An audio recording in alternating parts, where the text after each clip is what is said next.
El diagnóstico dignifica. Nunca se es demasiado grande para poder animarse a buscar esas respuestas. Bienvenidos a Productividad NeuroSpicy, el podcast donde personas neurodivergentes comparten en primera persona lo que realmente les funciona. Cada episodio, un invitado, una historia real y estrategias concretas. Este podcast es posible gracias a Focusberg. Hola, bienvenidos a un nuevo episodio. Este día tenemos como invitada a Yasmín. Ella es licenciada en terapia ocupacional, divulgadora y creadora de proyectos con enfoque en neurodivergencias, inclusión y salud mental. Combina su trabajo clínico, educativo y digital, desarrollando talleres, cursos, entrevistas y contenido científico accesible. Apasionada por el estudio de la diversidad y construir espacios donde más personas puedan sentirse vistas y representadas. Bienvenida. Muchas gracias por la invitación. Gracias por aceptar y pues por permitirnos tener esta conversación contigo. ¿Cómo decidiste ser licenciada en terapia ocupacional? Muy buena pregunta. Creo que fue muy loco cómo descubrí la profesión. Siempre me caractericé por ser una persona que tenía muchos intereses y sentía que no iba a encontrar como una profesión o una carrera que me pudiera a mí mantener como con esa chispa.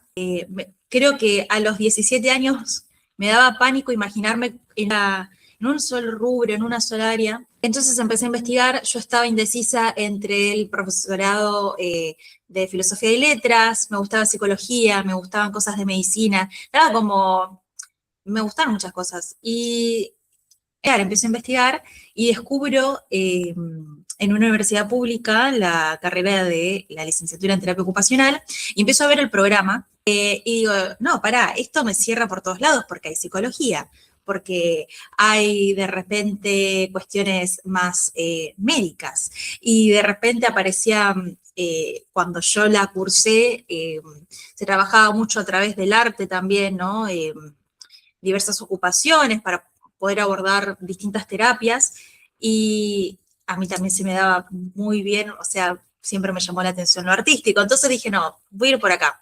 Y lo que más me interesó fue concretamente el campo laboral, que era muy amplio, podía trabajar desde neonatología, vejeces, niñeces, salud mental, no sé, discapacidades físicas, reinserción laboral, post-accidente, era tan amplio y todo me llamaba mucho la atención y dije, bueno, es por acá, no me voy a aburrir. Y debo admitir que desde que arranqué a trabajar voy haciendo cositas muy diversas todo el tiempo.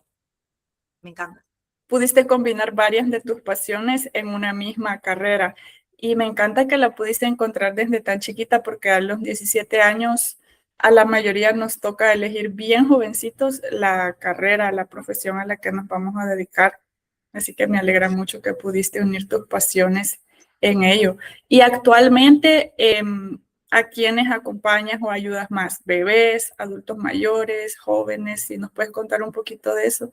Ahora, la verdad que es un poco diverso. Yo trabajo en una oficina de empleo donde van obviamente personas desempleadas sin discapacidad y con discapacidad. Inicialmente yo trabajaba exclusivamente con las personas con discapacidad, pero lo cierto es que se puede abordar con cualquier tipo de persona. Y empezamos a trabajar también mucho con los adolescentes que están terminando el secundario, entonces brindamos talleres y charlas para que justamente yo creo que lo raro es encontrar algo de tan pequeño que te cierre y que te guste. Creo que lo natural es que uno cambie de parecer y es lo más lógico en un punto. Entonces, bueno, la idea es facilitar o allanar ese camino en las adolescentes. También trabajo mucho en consultorio con neurodivergencia, ¿no? Con lo que es autismo, TDAH, TEL, dislexia, son patologías que veo a menudo. Mejor dicho, las patologías son las físicas las que veo a menudo, porque también hago rehabilitación física, voy como mechando pacientes de todo un poco, pero lo que a mí por ahí más me interesa tiene que ver con la neurodiversidad, con todo lo que es el neurodesarrollo, y, y poder de alguna manera visibilizar la diversidad que hay justamente para procesar al mundo y empezar a naturalizarlo, ¿no? Creo que ese es, por el momento, donde más estoy trabajando. ¿Qué es lo que más te gusta de trabajar en específico con el sector de las neurodivergencias? ¿Por qué te fuiste también por ese camino? Bueno, creo que me fui por ese camino porque me atraviesa en lo personal. Yo misma soy una mujer que fue diagnosticada de adulta y cómo eso impactó en distintas áreas de mi vida, porque hubo muchos aspectos en los que todo se hacía como cuesta arriba y yo no terminaba de entender por qué.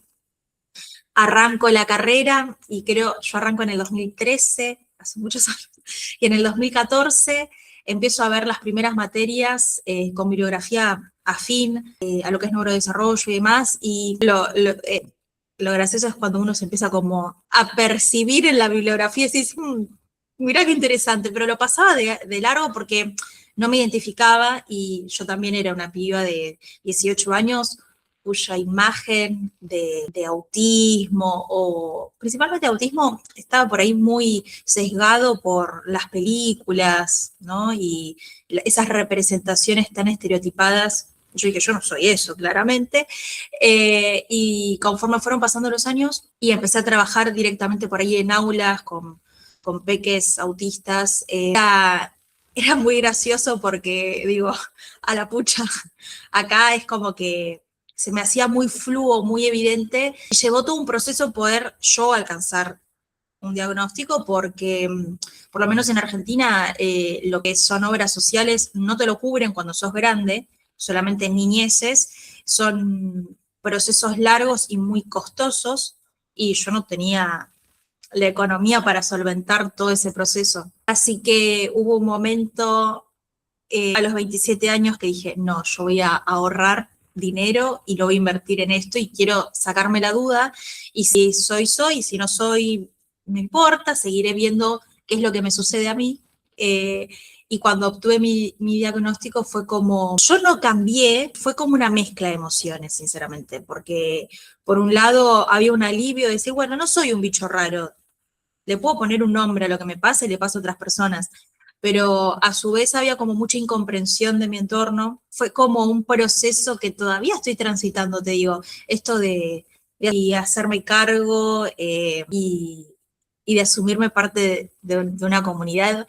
Yo creo que cuando yo ofrezco mis servicios de terapeuta ocupacional en neurodivergencias, tengo como las dos caras de la misma moneda, ¿no? Por un lado, el vivenciarlo y vivirlo, y el otro lado, soy muy estudiosa del tema, entonces es como que sé por dónde abordarlo y sé qué bibliografía puede ir según el caso, entonces es como que lo complemento desde ese lado y creo que eso es lo que más me llama la atención este último tiempo de mi vida. Claro, porque puedes acompañar a tus pacientes desde la experiencia vivida, desde un lugar de comprender muy bien, como dices, de ambas caras de la moneda.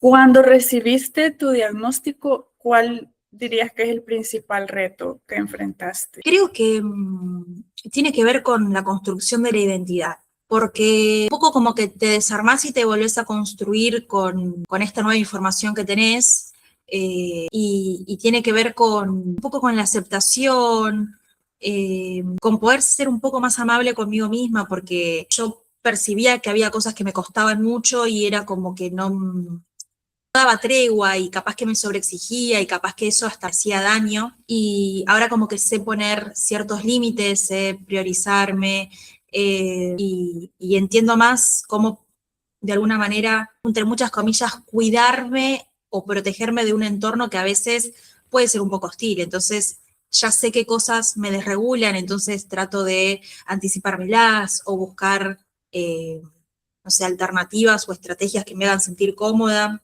Pero creo que sí, que pasa más que nada por lo identitario y reconstruirse uno y cómo te paras frente al mundo. Dices que decidiste empezar a buscar tu diagnóstico a los 27 años, empezar a ahorrar para conseguirlo, pero ¿a qué edad o en qué momento de tu vida empezaste a sospechar o como el primer deseo de buscarlo? A sospechar cosas en el año 2014.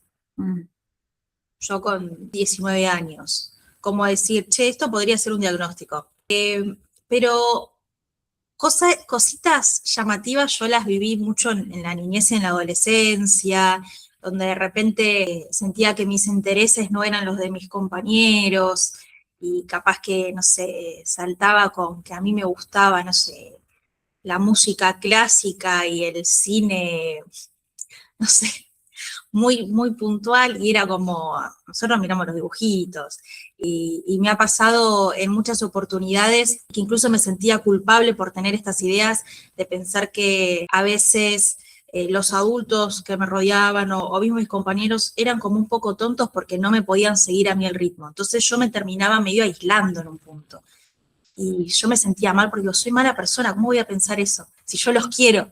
Me pasaba mucho eso y una de las cosas que por ahí más me afectó es que como yo sufría bullying por salir con comentarios medios, no sé, qué sé yo, no sabría ponerle un calificativo, pero me empecé como a callar. Yo, por ejemplo, pensaba que cuando un docente hacía una pregunta había que sí o sí responderle, y capaz que no. Entonces, capaz que yo me decía la respuesta en la mente, pero ya me quedaba en el molde, quietita, como que no era... La respuesta es tal porque yo sabía que me iba a comer bullying.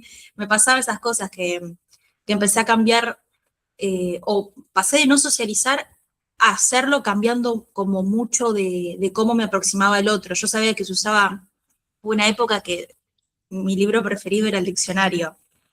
Malísimo, pero a mí me parecía divertido aprender palabras y digo, ¿cuándo las podría usar? Y en el cotidiano nunca las podía usar. Entonces me empecé como a retraer o a cambiar las palabras que usaba para no estar tan aislada en un punto. Para encajar. Para encajar, tal cual, tal cual. Me pasaba mucho de que yo miraba mucho cine y pensaba que lo que se veía en las películas era la vida real. Entonces yo quería copiar esas cosas, pero no, el mundo no es así, el mundo no es una caricatura, entonces como que empecé a copiar mucho o ensayar mucho frente al espejo cómo me veo, cómo hablo, para hacer de una forma, yo he practicado mucho las expresiones, si me asombro, ¿qué tengo que hacer? Y si me asusto, bueno, y practicaba eso. Eh, Muy gracioso, yo ahora lo pienso y digo, es gracioso, pero es porque no sabía cómo hablar o cómo actuar y no quedar esto, ¿no? De poder encajar. En el fondo sí quería hacerlo. Wow. ¿Y cómo lograste superar esa etapa del bullying? ¿Fue simplemente cuando, o sea, fue hasta que dejaste de convivir con esas personas o hubo algún cambio donde eso mejoró? No, yo creo que el bullying siempre va a existir porque al que es medio rari y el que tiene por ahí ciertas conductas o formas de ser que destacan del resto, siempre se lo segrega un poco, o sea, no sé, yo nunca había hablado de un diagnóstico, pero a mí en la universidad me habían puesto el apodo la autista, y era en joda, y yo también lo tomaba en joda, claro, porque estamos leyendo esto y como que se parece, pero nunca me hacía cargo como un insulto, pero si vos te lo pones a pensar, era raro dirigirse hacia una compañera. Porque aparte hoy por hoy decimos autismo y no es mala palabra, pero hace mucho tiempo por ahí era como un medio insulto, ¿no?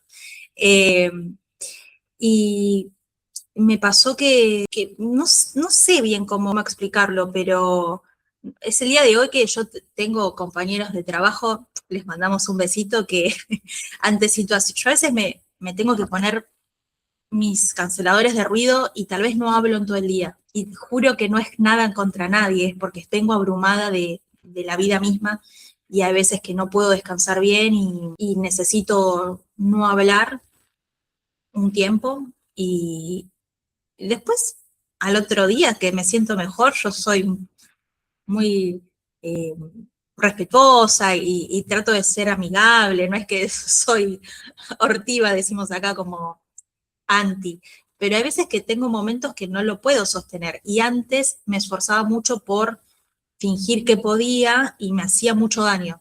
Hoy por hoy digo, no, hay cosas que no, no sé, hay ciertos estímulos que a mí me afectan. La luz blanca me hace bastante daño, si yo puedo no prendo las luces, eso a mis compañeros no les gusta, o de repente, no sé, si ponen música a todo lo que da, a mí me hace daño, me incomoda, y por ahí creen que es que yo estoy rechazando algo de lo que hicieron, y en realidad son cuestiones que me exceden, y hay días mejores, y hay días en que no lo puedo tolerar, y hay otros días que lo tolero un ratito. Y Y he recibido comentarios de gente en el trabajo hace no mucho como diciendo, pareces tonta siempre con tus auriculares. Y es como, ¿por qué me decís esto? Es horrible. Pero bueno, yo la verdad que hoy por hoy no lo tomo con la gravedad que lo tomaba por ahí de adolescente o de más niña que me angustiaba y quería reprimir todo lo que yo era con tal de pasar desapercibida o tener un grupo de pertenencia. Hoy eso no me pasa. Qué bueno que no te pasa, pero igual es horrible. Claro. Sí. Y yo pienso, no sé, tú tal vez lo sepas mejor que yo desde tu carrera, pero yo pienso que con quien hace bullying o quien molesta a otras personas, algo mal hay en ellos o algo les pasó en su vida como para quererse desquitar con no sé, no, o sea, quisiera que no existiera, pero pues es el mundo en el que vivimos. Pero sí pienso que no hay necesidad y que ojalá muchas personas, si no logran comprender o respetar, al menos guardaran sus comentarios. Sí, sí, sería lo ideal, sería el mundo ideal, que la gente que no comprende algo no sea un obstáculo, sino que, bueno, no lo entiendo, no me gusta, bueno, me hago a un lado y ya, eso sería lo ideal. Yo trato de ser reflexiva y trato de pensar esto muy similar a lo que vos planteás, ¿no? Tal vez son personas que han recibido violencia y están acostumbrados y un poco la reproducen, podría ser una de las explicaciones. Y también me gusta pensar que algo de lo que esa gente que hace bullying tanto rechaza, tal vez hay algo que en ellos lo reconocen. Y a veces ese rechazo viene porque hay algo que identifico en esa persona y no lo quieren para sí mismo y bueno, no sé, por ahí hay algo de eso, pero lo cierto es que las personas que son, vivimos en un mundo bastante más agresivo de lo habitual, yo creo que ha escalado mucho la violencia, sobre todo con las redes, creo que las redes dentro del anonimato fogonean eso, ¿no? Y mucho individualismo también, entonces lo distinto, por ahí lo segrego, lo discrimino, aparece algo de eso, pero ojalá encontráramos la solución a esto que creo que en todas las épocas, hoy le ponemos el nombre de bullying, hace muchos años atrás no existía ese nombre, pero siempre existió la cargada o se lo hacían pasar mal, creo que es histórico. Y habría que ver qué pasa con. Yo siempre digo, cuando analizamos el bullying, hay tres posibilidades, ¿no? Ser la víctima, ser el victimario, o ser, y para mí este es el grupo más peligroso, los que se callan o festejan, que es un poco también lo que pasa en la sociedad cuando vemos un acto de injusticia, que nos quedamos en un margen mirando sin hacer nada, o mucho peor, festejando y riéndonos. Creo que ese tercer grupo es el que hace que las cosas sigan como son y no se encuentre un freno. Sí, 100%. Y por un lado pensaba, mientras te escuchaba, que estamos en una época en la que opinar es muy fácil. Todos podemos opinar de todos y, o sea, con un clic, pero también tienes mucha razón que hay filtros a la hora de opinar en ciertas cosas, como que no todos nos atrevemos a opinar al momento de defender causas sociales o hablar de temas más delicados. Sí, sí, hay como un fenómeno del que filma, ¿viste? Yo siempre digo, si, no sé, vemos un hecho delictivo, alguna situación que amerite, no sé, ser denunciada, mucha gente la va a saber con el celular filmando y muy poca gente tratando de frenar que eso suceda. Es complejo, es un fenómeno que, bueno, se vive ahora mucho. O por ahí, no sé si ahora se vive más, creo que ahora lo vemos más porque las redes visibilizan mucho, muchas cosas que antes tal vez sucedían y no llegábamos a tener dimensión porque hoy por hoy sabemos lo que pasa en cualquier parte del mundo, en cualquier momento del día y antes no. Pero gente mirando al costado creo que ha existido siempre. Sí, y Yasmín, ya que mencionas las redes, ¿cómo decidiste volverte divulgadora en redes de temas de neurodiversidad y crear contenido? Ah, esto me encanta. Yo no sé No sé, creo que siempre me pareció importante que la gente no considerara el conocimiento como algo muy catedrático, muy difícil, como yo no lo puedo entender porque es complejo. Siempre pensaba en eso, ¿no? De la gente que por ahí se queda fuera de algo y, no sé, ponele, yo he estado en muchos proyectos de investigación, que me encanta, pero es como para un grupo de gente.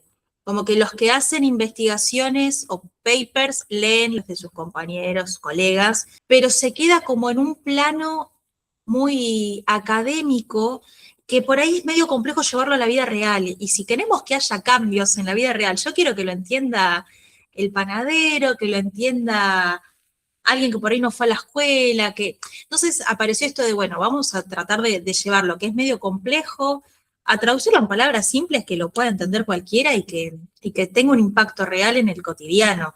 A mí mucho no me sirve que los que, no sé, escribimos, nos leamos entre sí. Es medio tonto para mí eso. Eh, y lo de las redes sociales, tengo como un amor-odio con las redes sociales, porque yo a veces digo, qué loco que ahora Juan, el panadero de la esquina, tenga que hacer un baile, un tren de TikTok para decir, mira, vendo pan, a ver si se hace viral y vende más. Es como que ahora nos vemos un poquito obligados u obligadas a mostrar lo que estamos haciendo para que tenga más reconocimiento, y perdón la expresión, es un poco una paja.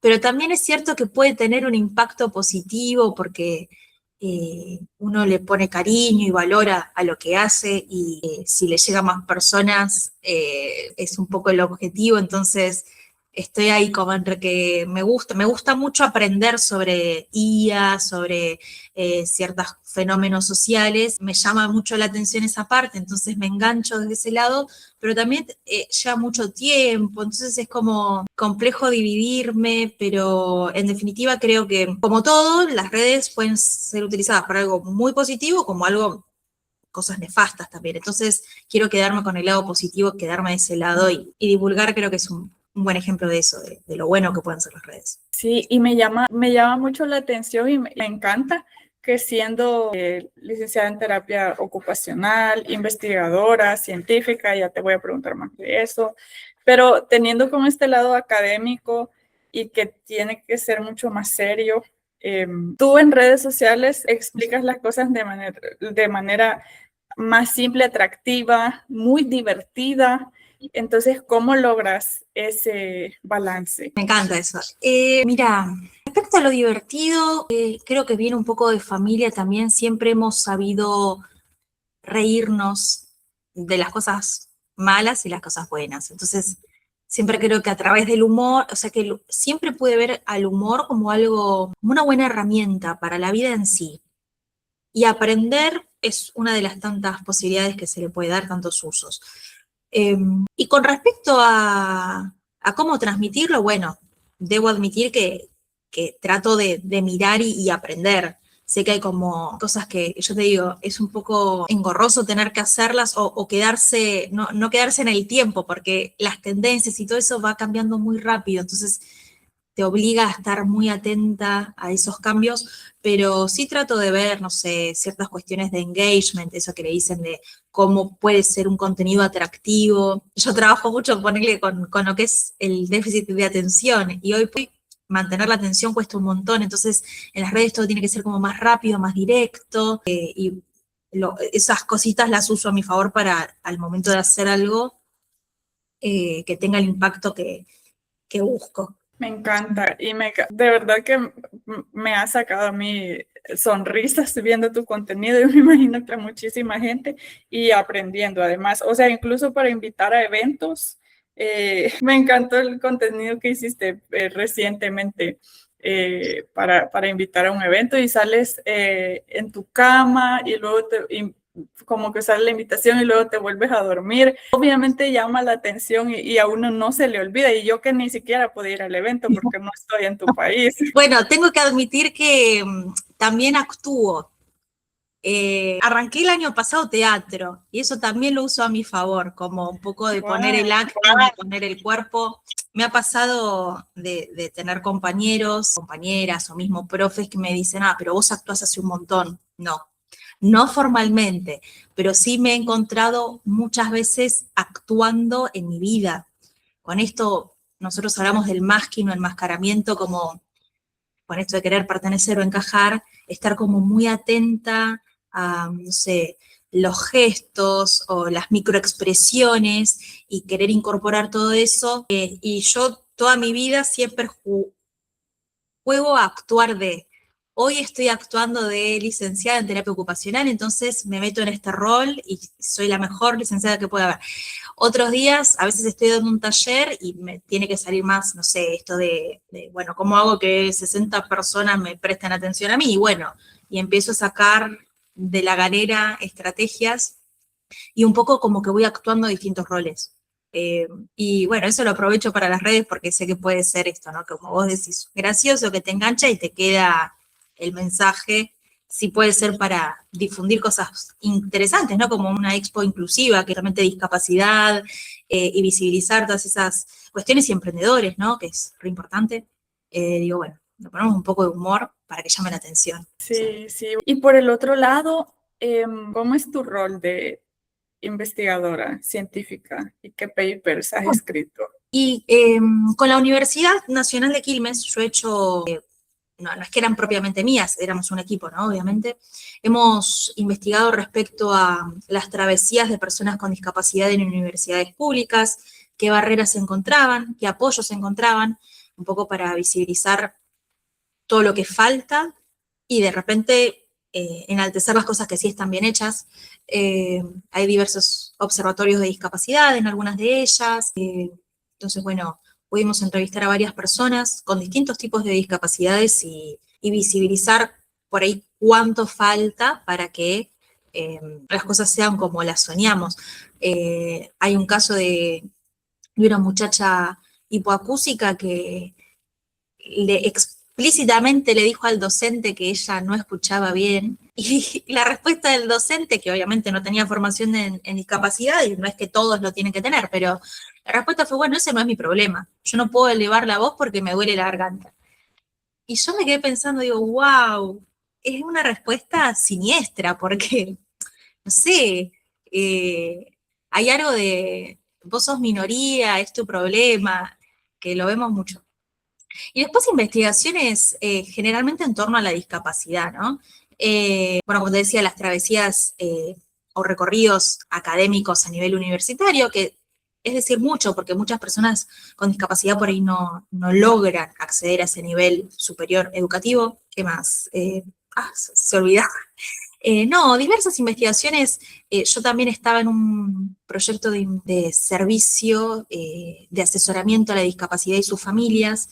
Entonces, a través de ese proyecto de extensión universitaria, fuimos haciendo distintos papers, ¿no? De, por ejemplo, no sé, quiénes cuidan a los que cuidan, con lo difícil que es poder cuidar a una persona con discapacidad, cómo tiene ese impacto que generalmente recae en las mujeres, generalmente las madres, personas que por ahí no tienen la formación y se ven obligadas a empezar a estudiar y aprender.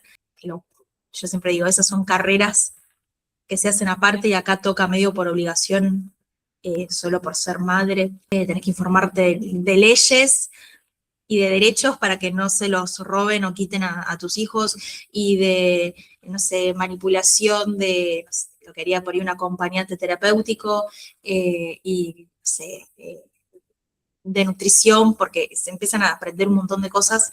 De ellos, bueno, admiración absoluta. Y no sé, creo que me estoy yendo un poco para me engancho a hablar. Pero sí, en definitiva, yo ahora dejé de los proyectos de investigación en el año 2023, que fue coincidentemente el año donde yo obtengo mi diagnóstico. Yo trabajaba mucho, investigaba como también muchas horas, dedicaba a eso, era ad honorem, si no es que te pagan por eso, solamente lo hacía porque me interesaba.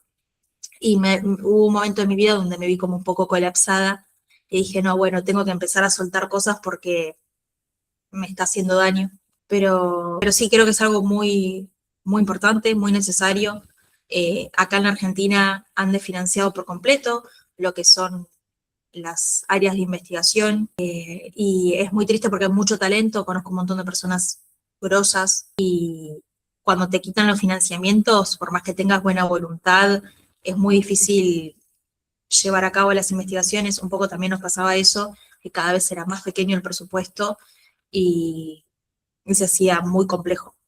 Así que bueno, siempre, algún día volveré al mundo de la investigación, siempre cosas interesantes para aportar, investigar y descubrir y poner un granito de arena. Bueno, quizá algún día vuelva a hacerlo, ojalá. Ojalá que sí, pero igual que increíble saber que has tenido esa faceta y junto con el equipo que trabajaste han publicado esos resultados y han pues ayudado a esas personas, ojalá que también a las instituciones y a las personas que trabajan en esas instituciones a las que se acercaron. Creo que en definitiva hay mucho trabajo que hacer aún en que los profesores o las personas, sí, bueno, sobre todo lo pienso ahorita para el sector educación, porque nosotros estamos tratando de ayudar en ese lado, sobre todo universitario, pero por ejemplo acá en mi país se hizo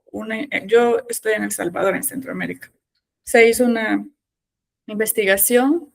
Y el punto que quiero decirte es que el 100% de los profesores en esa institución tenían mediana o nula o nulo conocimiento sobre TDAH y neurodivergencias. Y claramente que al menos un estudiante, seguramente más, con estos diagnósticos tenían, pero no sabían cómo acompañarlos. Es tremendo porque independientemente de tener el diagnóstico o no, hay algo, que yo lo dije un rato, ¿no? De lo atencional, y tiene que ver un poco con la vorágine de las redes, porque las redes son estímulos constantes, rápidos, y se hace muy complejo quedarte enganchado, no sé, una clase, una cátedra de 4 horas, ¿cómo la sostenés? Sin duda es un desafío para los docentes, pero es un poco también la responsabilidad y la obligación de informarte, porque si tu labor es educar, bueno, hay que trabajar con esa diversidad en el aula, no queda de otra. Acá hace poco, yo ahora estoy residiendo en la zona de Quilmes, Buenos Aires, desde acá se impulsó un proyecto al Senado y se aprobó de capacitación docente obligatoria sobre neurodivergencias. Y está bueno porque también le otorgan puntaje docente. Esto hace que los docentes que lo hagan después tienen facilidad para obtener sus cargos, porque es un beneficio, pero sí, es importante no desligar, no tomar como el chico problema que es responsabilidad de la maestra integradora o del acompañante, porque es parte del aula y también es tu alumno. Por supuesto, no se espera que sean eruditos del tema porque no es su área de formación específica, para eso hay otras carreras y la idea es trabajar apuntando todos para un mismo lado, y no entorpecer esa inclusión que no se tiene que quedar solo en lo discursivo, sino que tiene que verse en hechos reflejados. Yo mucho en el aula, primero porque era como revivir mis traumas de la niñez, no, pero también porque veía que no era tanto el problema los compañeritos, que sí había bullying, sino me parecía más chocante ver cómo el docente era esto de ignorar al chico o a la chica con la discapacidad, o incluso yo presenciaba algo muy violento, que era el caso concretamente de un niño con TDAH medicado, o sea, y tenía conductas muy disruptivas. Y un día ese nene faltó, no era un niño al que yo acompañaba, era un niño del salón. Ese nene faltó y la maestra le dijo a todos los chicos que todos tenían que ignorarlo, que nadie le hable porque era un chico problema. Y yo me quedé como, ¿cómo puede ser? Y eso pasó. El chico era un amor, a mí me pasa que conecto con los pibes problemáticos, sí, yo me llevo genial con ellos. Pero había algo, creo yo, de que yo hacía el trabajo de demostrarles que ellos eran importantes y su opinión me interesaba. Y cuando vos le das un cierto protagonismo a estos chicos con discapacidad, es increíble la recepción que dan. Pero bueno, por eso es importante formarse, porque en el aula hay mucho de eso. Y no todos tienen un diagnóstico formal. Por ahí lo tienen de grandes o tal vez nunca. Entonces es como importante. Sí, la mayoría La mayoría seguramente no lo tienen, solo se sienten diferentes. Y qué bueno que Exacto. existen profesionales como tú que saben, porque entiendo también a los profesores o a otros profesionales que no tengan esta formación, entiendo que que puede llegar a ser agotador o frustrante tener un estudiante pues, que es demasiado inquieto. Se me viene alguna persona a la mente que yo sé que fue así de niño y tuvo su diagnóstico después. Entiendo a los profesores que se sentían desesperados, pero pues también hay que saber acompañar. Exactamente. Y hay algo del desconocimiento que hace que todo sea como que se entorpezca, porque si, por ejemplo, como docentes entendemos que, no sé, tal niño necesita mover alguna extremidad de su cuerpo para concentrarse, no le puedes decir quédate quieto y no te muevas, porque lo interesante es que si este nene por ahí, no sé, está haciendo un poco de rocking, prestó atención y le preguntás qué dijo la seño y te lo repite. Entonces es como que no digas quédate quieto que distraes al aula, que lo he escuchado. Son cosas que sí, que hay que seguir demandando que se preste atención para que el aula sea un lugar agradable y los chicos puedan aprender pasándola bien, ¿sí? Que no sea un espacio donde nada, la pasen mal. ¿Qué consejos darías tú para el salón de clases? Bien, el salón de clases suele ser un espacio muy bullicioso, con mucho ruido, y que es un poco inevitable, ¿no? Porque son mucha gente concentrada en un mismo lugar. Yo creo que hay que informarse sobre qué adaptaciones son válidas y permitirlas.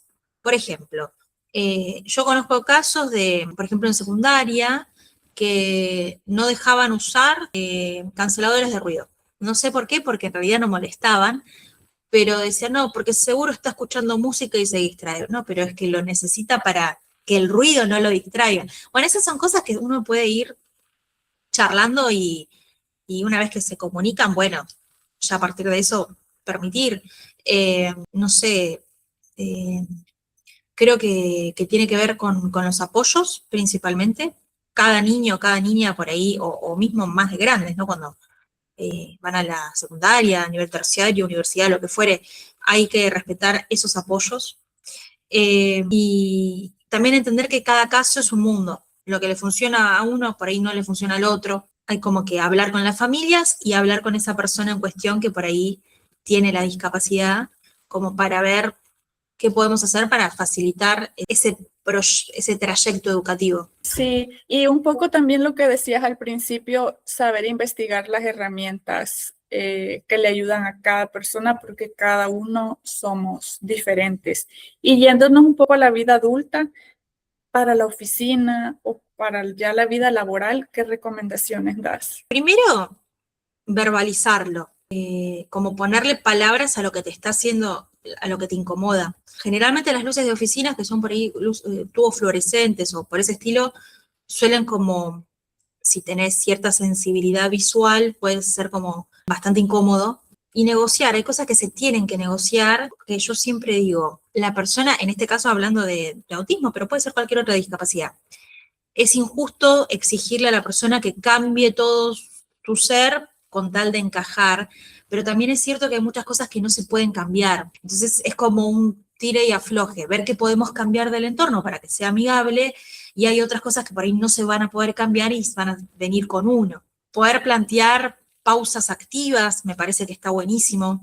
Esto de, bueno, poder hacer, suponte TDAH o lo que fuera, porque generalmente las adaptaciones vienen bien para todo el mundo encima.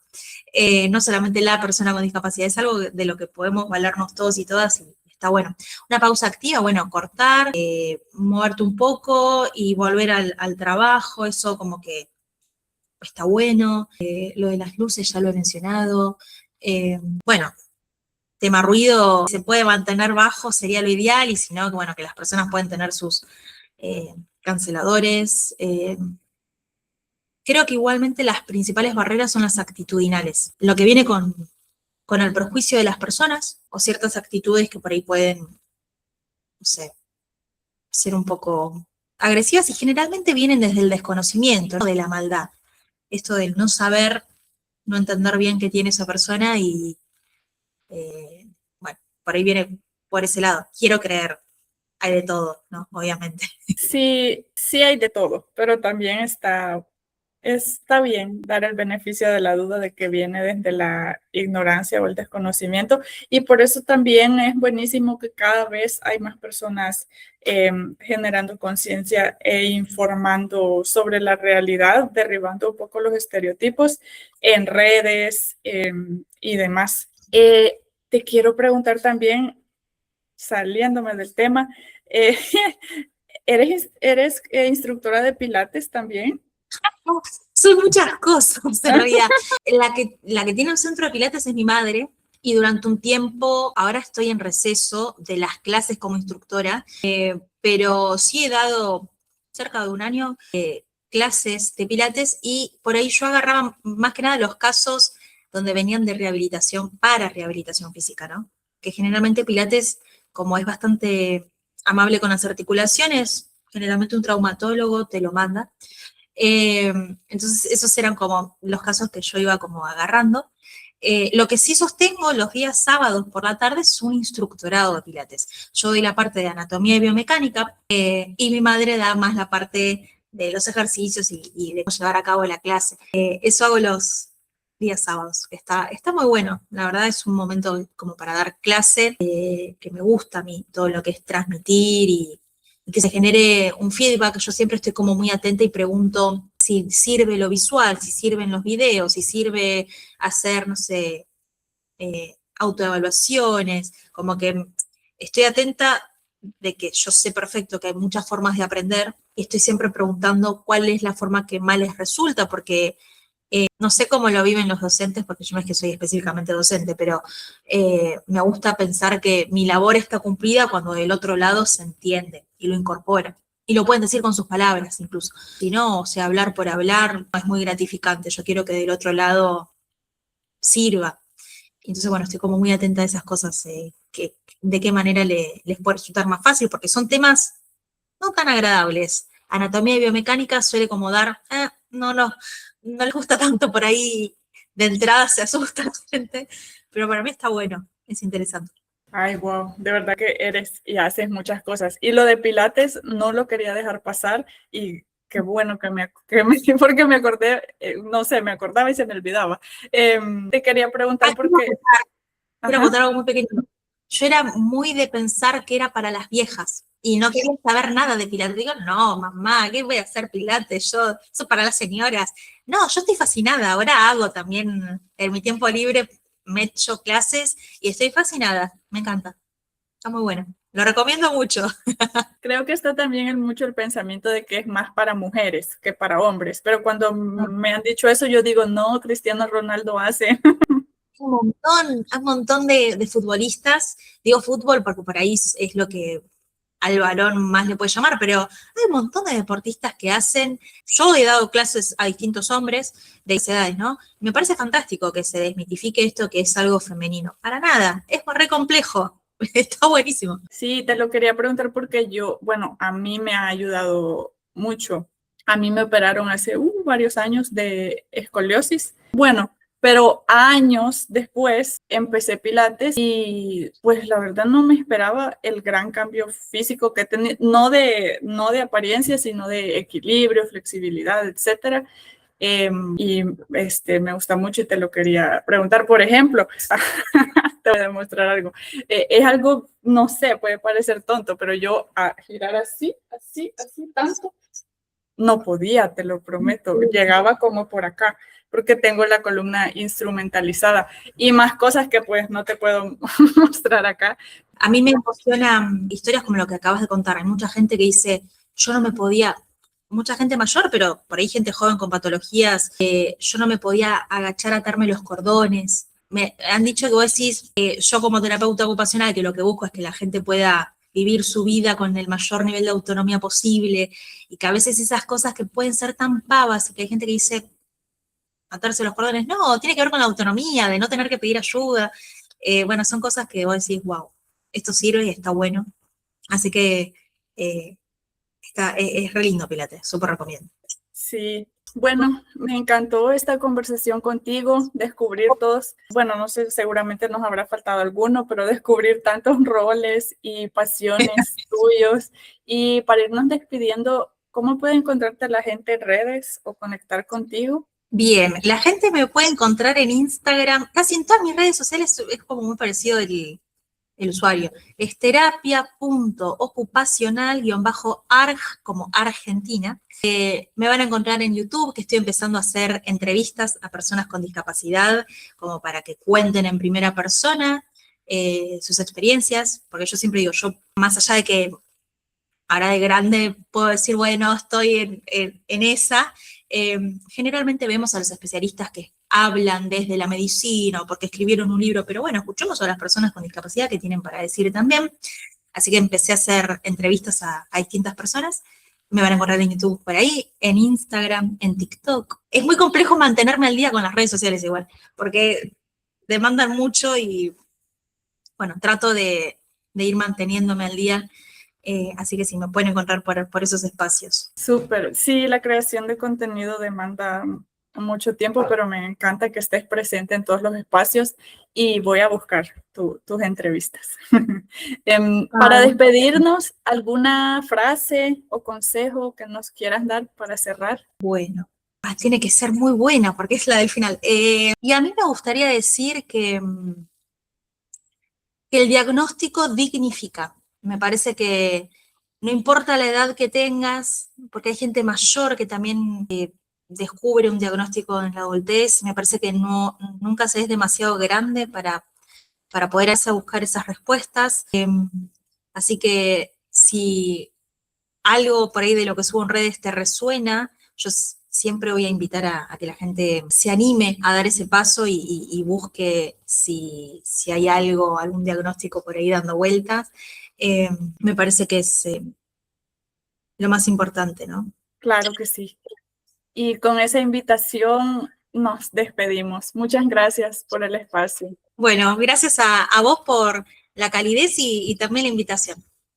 Este episodio llega a ti gracias a FocusBear, una app creada por personas neurodivergentes para mentes neurospicy, aunque funciona para cualquiera que quiera organizarse mejor. Combina guía de hábitos en tiempo real con bloqueo de distracciones en todos tus dispositivos.